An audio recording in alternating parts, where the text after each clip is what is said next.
मूल सुबह 5 बजे, जो पूरे वर्ष में कभी भी मत्स्याधीश का पंचामृत नहीं होता है, यहीं आपके सर्वांग दर्शन होंगे और पंचामृत का स्नान होता है। और वो वर्ष में सिर्फ एक ही बार होता है, जो 5 बजे कल जन्माष्टमी के दिन होगा। फिर 9 बजे श्रृंगार के दर्शन होंगे, जिसमें तिलक, जैसे जन्मदिन मनाया जाता है वैसे प्रथम जन्मदिन मनाया जाएगा। तिलक और अक्षत और आरती जैसे यशोदा जी करते थे नंदालय में, वो किया जाएगा। तदुपरांत पूरे दिन सेवा चलती रहेगी, पर मूल फिर रात में 10 बजे जागरण के दर्शन होंगे, 10 से 11:30 तक। और 11:30 के बाद में आधा घंटा विश्राम के बाद 12 बजे कृष्ण का जन्म पूनम होगा, और जहाँ पंचामृत स्नान होगा और पूरी जो है पंचामृत दही दूध घी बूरा मध से वो अनंत शयन जी का स्नान होके वापस ठाकुर जी के तिलक होंगे।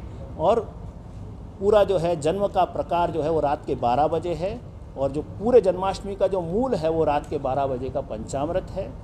और फिर रात भर सेवा चलेगी। फिर सुबह 9 बजे नंद उत्सव मनाया जाएगा 8 बजे। और नंदालय में जैसे सब एक वेश धारण करते हैं, हमारे यहाँ यशोदा जी बनेंगे, एक जन नंदराय जी बनेंगे, ग्वाल बाल बनेंगे। हम भी खुद आचार्य होते हुए भी यशोदा जी का वेश धारण करते हैं और वो स्त्री भाव में लाला को पलना झुलाते हैं। तो ये पूरे वर्ष में ऐसा आनंद पूरे कभी भी नहीं होता। और दधी कांधो होता है, मतलब दही को और दूध को हल्दी में मिला के उसका कीचड़ बनाया जाता है और उछाला जाता है। और वो उत्सव जो है वो परसों नंद उत्सव के दिन होगा। तो कुछ ही कदम दूर है, देखा जाए तो शायद 5 मिनट्स वॉक ही है। हाँ, बस यही इच्छा मेरी है। इसी के लिए मंदिर का हम एक पोर्शन हमने पार्किंग के लिए रखा भी है कि समझो रिवर फ्रंट से भी आएंगे तो सबसे पहले उनको सब पार्किंग की व्यवस्था दी जाएगी। जो ब्रजेश्वर जी का मंदिर हुआ करता था, अब बहुत पुरातन हो गया, टूट गया है, वहाँ भी बहुत बड़ी जगह निकली है, तो हम उसको पूरी तरह से फैसिलिटी देने को हम तैयार हैं। हाँ, हमने सब जगह फाइलें पहले से दे दी है। अब ये है कि हम अपना कार्य प्रारंभ कर रहे हैं। सरकार की तरफ से क्या जवाब मिला अभी तक आपको? अब वो लोग भी बहुत पॉजिटिव हैं, उनकी तरफ से बहुत अच्छा मिल रहा है रिस्पॉन्ड। और कल तो खास करके अच्छा रिस्पॉन्ड मिला ही है कि आप आगे बढ़िए और हम कैसे भी कर करके हम भी आपके साथ जुड़ेंगे। तो राज्य सरकार केंद्र सरकार सो दोनों कर रहे हैं। ये पहली पीठ है जहाँ पर अष्टांग दर्शन होता है, आपने कुछ बताया? ये वल्लभ संप्रदाय की प्रथम पीठ है, क्योंकि ये 7 पीठ में से हम प्रथम पीठ में आते हैं। और ये परंपरा से जैसे 7 पीठ में जो नाथद्वारा भी है, उतना ही यहाँ पे भी है मत्स्याधीश का मंदिर भी। नहीं, अष्टांग दर्शन नहीं, अष्टांग दर्शन तो सभी पुष्टि संप्रदाय में होते। अष्टायाम दर्शन, आयाम मतलब के 3 घंटे को कहते हैं, अष्टायाम यानी 24 घंटा हो गया। हर 24 घंटा कृष्ण का दिन वो जो है वो हम कैसे अपने कुछ समय में जिएँ, वो पुष्टि सेवा है। तो जैसे कृष्ण सुबह से उठते थे और शाम को पौढ़ते थे, वो हम कितने समय में करें, वो अष्टायाम दर्शन कहा जाता है। प्रथम पीठ है तो जनता को क्या संदेश? वल्लभ संप्रदाय जो है वो ये आचार्य पीठ भी है, क्योंकि ये केवल मंदिर नहीं है, इसी के लिए इसका नाम पीठ है। तो यहाँ पर केवल दर्शन इत्यादि भी नहीं है, ये उससे भी बड़ी वो है जहाँ पे ज्ञान भी प्राप्त होता है, परंपरा का भी वो होता है, निर्वाहन होता है। तो यहाँ पे आना और वैष्णव को केवल सिर्फ दर्शन मिले, प्रसाद मिले, मैं उतने तक नहीं सीमित रखना चाहता हूँ। यहाँ से ज्ञान की भी बातें मिले, लोगों को पोषण मिले, यहाँ आके लोग अपना कुछ ना कुछ सीखें, रहें। एक प्रकार से ये पुराने ज़माने की यूनिवर्सिटी थी, भक्ति की यूनिवर्सिटी, वही भक्ति की यूनिवर्सिटी वापस स्थापित हो। देखिए, प्रारंभिक में मैंने आपको कहा था कि 15 करोड़ के बजट से ये भवन बनना तो प्रारंभ होगा। ये भवन बनने से काफ़ी सुविधाएं हो जाएगी। 1000-2000 लोगों को हम एक साथ एक जगह अकोमोडेट कर पाएंगे और उनको सुविधा दे पाएंगे दर्शन की।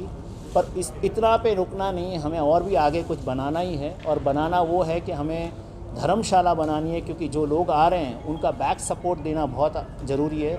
उसकी भी जगह हमारे पास है, पर वो सेकेंड फेज़ में होना है। सबसे पहले ये जो कार्य, जो यज्ञ जहाँ हुआ था वो स्थल पे, वहाँ पे ये भवन बनना प्रारंभ होगा, जो यही वर्ष के अंत से पहले ही हो जाना चाहिए। ये कोरोना काल में जो दर्शन का था, अब अष्टपहर शुरू कर रहे हैं। अब कल से अष्टायाम दर्शन जो पुष्टि मार्ग की पद्धति के अनुसार है, जब जब जो दर्शन होते हैं कल से पूरी तरह से खुल जाएंगे। और सारे दर्शन होंगे जो 8 समा के दर्शन होते हैं, जब जैसे पद्धति के अनुसार और परंपरा के अनुसार, पर सब दर्शन अब से होंगे। रिवर फ्रंट से कनेक्ट की बात कही आप। के दिन ही मानते हैं, इसके लिए जन्माष्टमी कल है। अब पुष्टि मार्ग के लिए जन्माष्टमी दो बातें हैं कि वो साल का है और कृष्ण के जो 11 वर्ष 52 दिन जो ब्रज में थे, वो पूरा जीवन हम पूरे वर्ष जीते हैं और वापस सर्कल पूरा करते हैं। मथुराधीश मंदिर में सुबह 5 बजे पंचामृत है, वो जन्मदिन का पंचामृत है और पूरे वर्ष में सिर्फ एक ही बार श्री मथुराधीश प्रभु के साक्षात पंचामृत होते हैं, बनते हैं, वस्त्र होते हैं। पहली बार जो है पूरे पंचामृत के दर्शन में पूरे श्रीअंग के दर्शन होंगे और वो होगा सुबह 5 बजे। दूसरा है तिलक, ये जन्मदिन का तिलक है। जन्मदिन जो यशोदा जी मनाती थी, नंदराय जी मनाते थे, वो जन्मदिन का जो उत्सव है वो सुबह 9 बजे श्रृंगार के दर्शन का विश्राम, जैसे कि यशोदा जी को प्रसूति का वो हो रहा है और फिर उसके बाद जो पीड़ा हो रही है, फिर कृष्ण का जन्म ठीक 12 बजे झालर घंटा और मंत्र के साथ वापस कृष्ण जन्मेंगे 12 बजे और फिर हमारा पूरा साल 11 वर्ष 52 दिन का हम 365 दिन में जो जीते हैं, जो भक्ति मार्ग का प्रकार है वो। तो रात नंद महोत्सव का मुख्य बात ये है कि हमारे यहाँ पे साक्षात नंदराय जी, यशोदा जी, ग्वाल वाल सबका वेश धारण किया जाता है और वैसे के वास्तव में हम भी उनकी पूजा करते थे नंदराय जी।